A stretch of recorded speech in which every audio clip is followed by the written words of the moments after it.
वराह अवतार हिंदू धर्म ग्रंथों के अनुसार भगवान विष्णु के 10 अवतारों में से तृतीय अवतार हैं, जो में भाद्रपद में शुक्ल पक्ष की तृतीया को अवतरित हुए।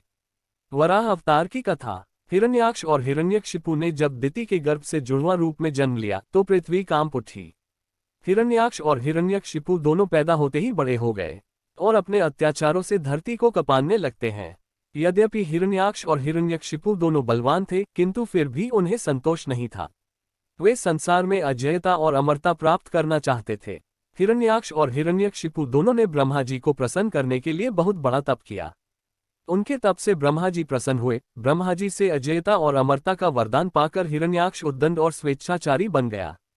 वह तीनों लोकों में अपने को सर्वश्रेष्ठ मानने लगा। हिरण्याक्ष ने गर्वित होकर तीनों लोकों को जीतने का विचार किया। वह हाथ में गदा लेकर इंद्रलोक में जा पहुंचा। देवताओं को जब उसके पहुंचने की खबर मिली तो वे भयभीत होकर इंद्रलोक से भाग गए। देखते ही देखते समस्त इंद्रलोक पर हिरण्याक्ष का अधिकार स्थापित हो गया। जब इंद्रलोक में युद्ध करने के लिए कोई नहीं मिला तो हिरण्याक्ष वरुण की राजधानी विभावरी नगरी में जा पहुंचा। वरुण ने बड़े शांत भाव से कहा, तुम महान योद्धा और शूरवीर हो। तुमसे युद्ध करने के लिए मेरे पास शौर्य कहाँ। तीनों लोकों में भगवान विष्णु को छोड़कर कोई भी ऐसा नहीं है जो तुमसे युद्ध कर सके। अतः उन्हीं के पास जाओ, वे ही तुम्हारी युद्ध पिपासा शांत करेंगे।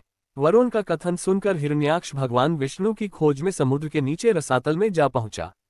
रसातल में पहुंचकर उसने एक विस्मयजनक दृश्य देखा।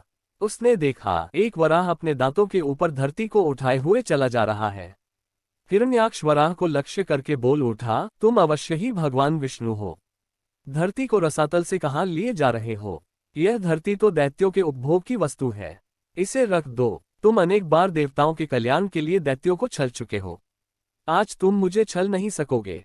फिर भी भगवान विष्णु शांत ही रहे। उनके मन में रंचमात्र भी क्रोध पैदा नहीं हुआ। वे वराह के रूप में अपने दांतों पर धरती को लिए हुए आगे बढ़ते रहे। हिरण्याक्ष भगवान वराह रूपी विष्णु के पीछे लग गया। उन्होंने रसातल से बाहर निकलकर धरती को समुद्र के ऊपर स्थापित कर दिया। हिरण्याक्ष उनके पीछे लगा हुआ था, अपने वचन बाणों से उनके हृदय को बे रहा था। भगवान विष्णु ने धरती को स्थापित करने के पश्चात हिरण्याक्ष की ओर ध्यान दिया।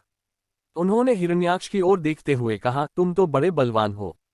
बलवान लोग कहते नहीं हैं, करके दिखाते हैं। तुम तो केवल प्रलाप कर रहे हो। मैं तुम्हारे सामने खड़ा हूं, तुम क्यों नहीं मुझ पर आक्रमण करते?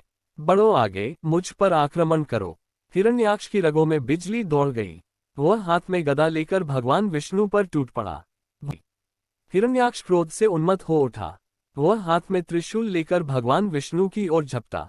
भगवान विष्णु ने शीघ्र ही सुदर्शन का आह्वान किया। चक्र उनके हाथों में आ गया। उन्होंने अपने चक्र से हिरण्याक्ष के टुकड़े टुकड़े कर दिए। भगवान विष्णु के हाथों मारे जाने के कारण हिरण्याक्ष बैकुंठ लोक में चला गया।